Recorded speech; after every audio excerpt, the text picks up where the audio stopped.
Murder in the morning from the Hidden Killers podcast. LaPorte, Indiana is where this one is coming in from. It's a case of child abuse that has concluded with the sentencing of 28-year-old Mary Yoder to 42 years in state correctional facility for her role in the torture and killing of her 4-year-old son, Judah Morgan. The heartbreaking incident occurred in 2021 and has left a lot of people, just baffled.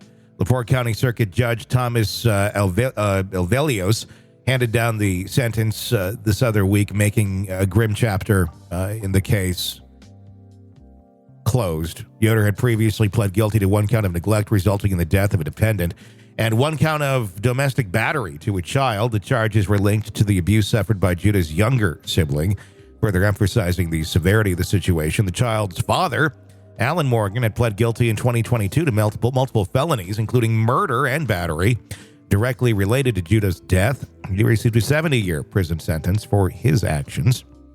As part of the plea agreement with prosecutors, Mary Yoder has admitted to physically and emotionally abusing both Judah and her other child. She also confessed to failing to intervene or contact authorities regarding her husband, who subjected Judah to torturous punishments regularly.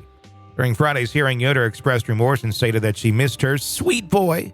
However, the judge reacted strongly, displaying a photo of Judah's autopsy and remarking, "Look at him. Unbelievable." The horrific events. Your sweet boy. If you feel that way, that you have a sweet boy that you might miss, you don't treat them that way. Yeah, you don't have the right to say sweet boy anymore because unless everyone can look at you and go, "Look, evil bitch." Exactly. That's pretty much what it is. And I'd like to say other words, but we'll keep it. We'll keep it that. The horrific events came to light when authorities responded to a 911 call at Yoder and Morgan's rural home around 3 a.m. on October 11th of 2021. They found Judah's bruised and bloodied naked body wrapped in a blanket inside a bedroom. Yoder had made the call, informing the dispatcher that Morgan had become violent and harmed Judah. Evidence presented at Alan Morgan's trial revealed a pattern of systematic abuse inflicted on Judah. The father frequently physically and emotionally abused his son, often locking him in a dark basement naked for extended periods due to toilet training issues. Yeah, that'll work. He also withheld food and water from the child and used duct tape to silence him. Surveillance footage from inside the home showed disturbing incidents of physical violence, with Morgan punching Judah multiple times. Judah ultimately succumbed to blunt force trauma to the head, resulting in massive bleeding on his brain, as determined by an autopsy. Medical professionals, Why? Like the last couple of cases that we've been following, the kid in the cage in Florida, the Rib Mountain, Wisconsin family starving a 15-year-old almost to death. There's like physical video evidence because they have cameras in their home. If you're doing this stuff, why are you allowing it to be recorded? Because they are so twisted and out there that they think that, they're doing the right thing. I mean, it's so sadistic, and God knows if you're videotaping this shit, other than to get caught, are you going back and watching this and being like, look what I did? I don't know. I don't know the reason why one would do that. Unless you're just really stupid or you're getting some sort of joy out of reliving the magic of your torture. I don't know. Medical professionals. Well, that takes it to a whole other level. It does. Sadistic. Yeah. Medical professionals described his injuries as among the most severe cases of blunt force trauma they've ever seen. Inside the family's home, investigators discovered a basement with no working lights containing a toddler potty training toilet, training pants, and a single blanket. The basement was covered in feces and remains of torn duct tape, providing a harrowing glimpse into the suffering that Judah endured. Before the sentencing, Jenna Hullett, Judah's second cousin and foster mother, addressed the court, expressing her deep anger towards Mary Yoder. She had been forced to give up custody of Judah only months before his tragic death and had repeatedly reached out to Yoder seeking help and intervention, which went unanswered.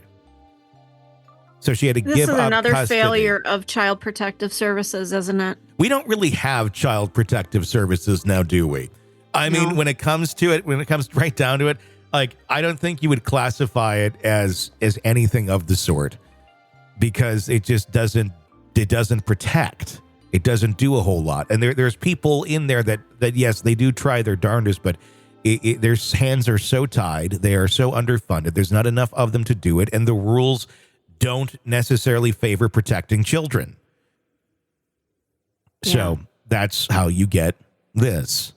Absolutely horrible case. The kid's dead. Why? I'm always kind of baffled by cases where it's like, oh, you get a 42-year sentence for killing your kid. You get a 70-year sentence. What?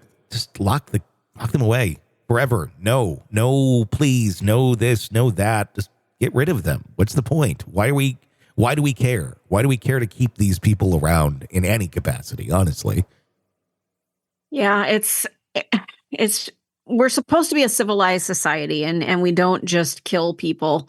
Well, civilized because we don't find value in them anymore. But in some cases, maybe we should. Well, we don't find value in them anymore. But these people chose to break the mold of the civilized society. It's not like, hey, you're kind of a dumbass and you're not very good at anything. Let's get rid of you. I'm not saying that. It's you killed your child by abusing the shit out of them. Mm-hmm. And you're a horrible human being for doing that and somehow thinking that was okay. To me, a civilized society eliminates those people. We don't put them in cages and feed them forever and go, well, this is what we do with them. It's like, no, look, they bowed out a long time ago by choosing to engage in these horrible actions. So I would think civilized society would say, okay, you made your bed, now time to lay in it. That bed might be 8 feet under the ground. Want to listen ad-free? Want advanced access to all of our interviews before anyone else?